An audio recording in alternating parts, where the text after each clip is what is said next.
La parole de Dieu est un trésor inestimable. Ne laisse pas ta Bible fermée. Oh non, non. Lis-la, médite-la, nourris-toi. Lis-la, médite-la, nourris-toi. Bonjour. J'ai appris qu'en Suède, depuis l'hiver dernier, les lycéens reçoivent à leurs 16 ans un petit roman d'anticipation destiné à les préparer au pire et à leur faire prendre conscience de leur rôle mobilisable qu'ils sont en cas de catastrophe ou de guerre. Certes revendiquant sa neutralité, la Suède n'a plus connu de conflit armé depuis 1814, mais cela ne l'empêche pas de se préparer du fait de la situation menaçante que traverse l'Europe aujourd'hui, pressentant que le pays pourrait un jour y être impliqué. Le scénario du petit roman, d'une 60aine de pages, qui est ainsi distribué aux jeunes, évoque donc une catastrophe, sans plus de précision, qui semble avoir terrassé la Suède. S'y est ajoutée une immense panne informatique qui paralyse maintenant le pays. Les pharmacies n'ont plus accès à leur stock de médicaments. Les supermarchés ne prennent plus les cartes bancaires. Les stocks de nourriture ne sont pas renouvelés. Les trains sont bloqués. Plus rien à manger et bientôt plus rien à boire. Les infrastructures étant aussi paralysées par les pannes d'électricité. Et puis, accompagnant ce petit roman, les jeunes Suédois reçoivent une lettre qui les informe qu'ils font en effet partie, comme tous leurs compatriotes âgés de 16 à 70 ans, de ce qu'on appelle la défense totale du pays, en cas de danger ou de conflit. En effet, la Suède a adopté une loi qui, face au danger d'une guerre totale, lui permettrait de pouvoir mobiliser non seulement son armée, mais également sa population. Et la lettre reçue précise encore que plus les gens se seront préparés et seront capables de se débrouiller, et plus la société pourra aider ceux qui en auront besoin. Une lettre qui fournit en plus une liste de ce qu'il est important d'avoir à la maison pour faire face aux premières urgences. Par exemple, comment constituer des réserves de vivres et d'eau potable, et les médicaments dont on a besoin pour tenir au moins une semaine, etc. Mes amis, maintenant savez-vous que nous aussi, chrétiens, nous sommes mobilisables, ou plutôt que notre autorité spirituelle supérieure, le Seigneur, nous a déjà tous mobilisés pour contribuer à aider ceux qui en ont le plus besoin. Et cela pas seulement en temps de guerre ou de catastrophe, mais en tout temps, et cela depuis que notre roi nous a solennellement déclaré, non pas dans un roman, mais dans l'évangile de Matthieu par exemple, au chapitre 25, qu'il dira à ceux qui auront agi en conformité à sa volonté, je cite, « Venez, vous qui êtes bénis par mon Père, et recevez le royaume qui a été préparé pour vous depuis la création du monde. Car j'ai eu faim, et vous m'avez donné à manger. J'ai eu soif, et vous m'avez donné à boire. J'étais étranger, et vous m'avez accueilli chez vous. J'étais nu, et vous m'avez habillé. J'étais malade, et vous avez pris soin de moi.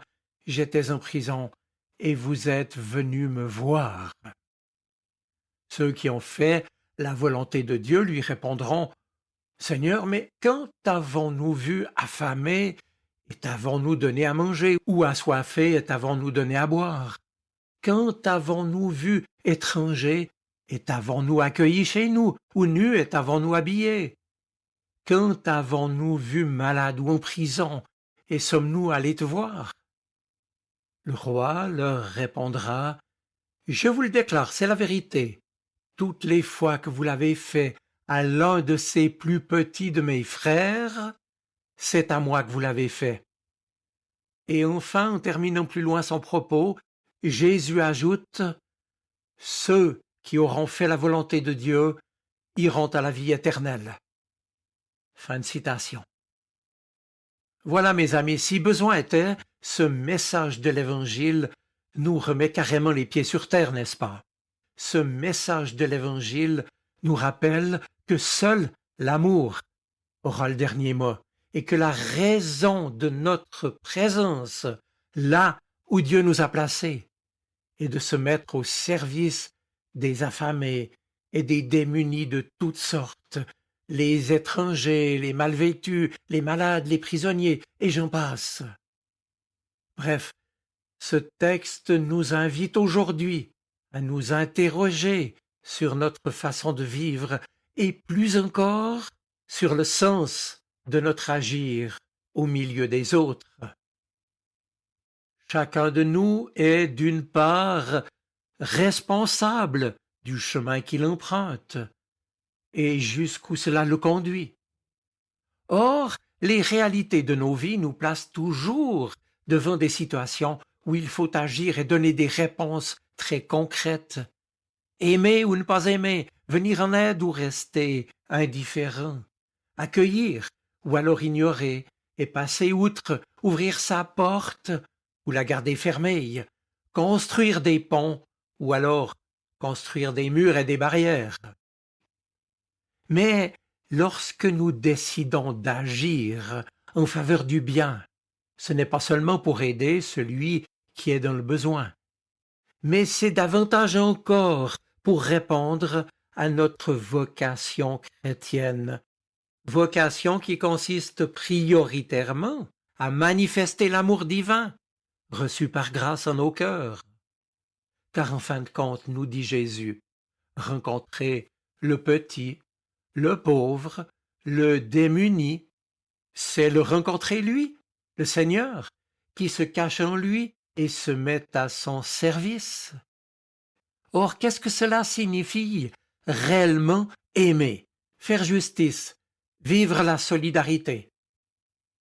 Ces termes restent vides de sens si nous sommes incapables de nourrir l'affamé, de prendre soin de celui qui est malade, de protéger l'orphelin et la veuve, de partager avec le nécessiteux, de visiter les prisonniers et de prier pour ceux qui sont dans le besoin et dans l'épreuve.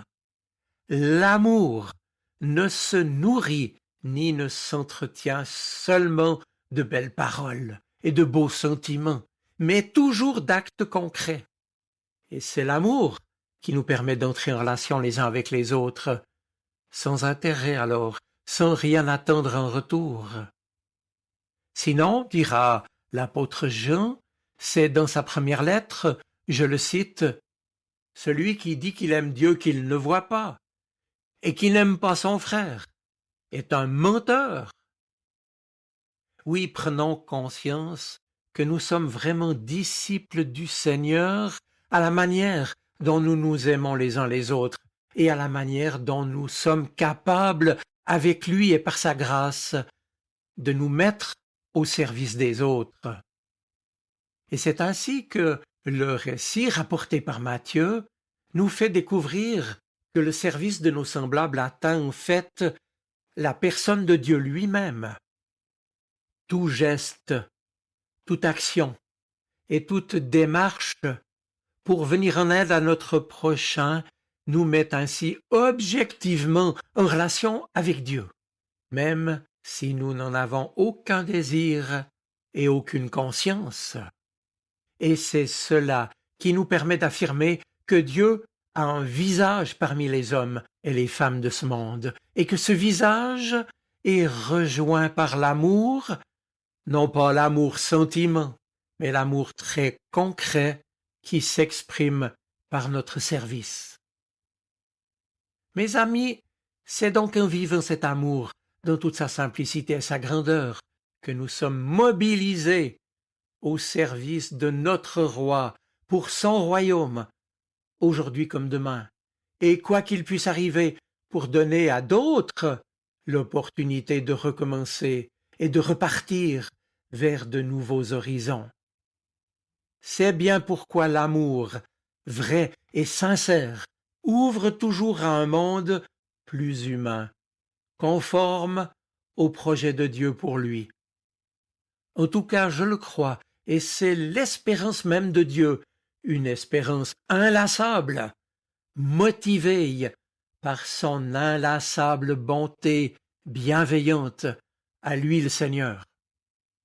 Ma conclusion, en terminant, sera dès lors pour nous encourager à faire équipe avec le Seigneur lui-même, Père, Fils et Saint-Esprit, pour qu'à la fin de notre existence et de l'histoire, il puisse nous reconnaître comme des serviteurs bons et fidèles. Je vous souhaite une bonne semaine. Soyez bénis. Amen. La parole de Dieu est un trésor inestimable. Ne laisse pas ta Bible fermée.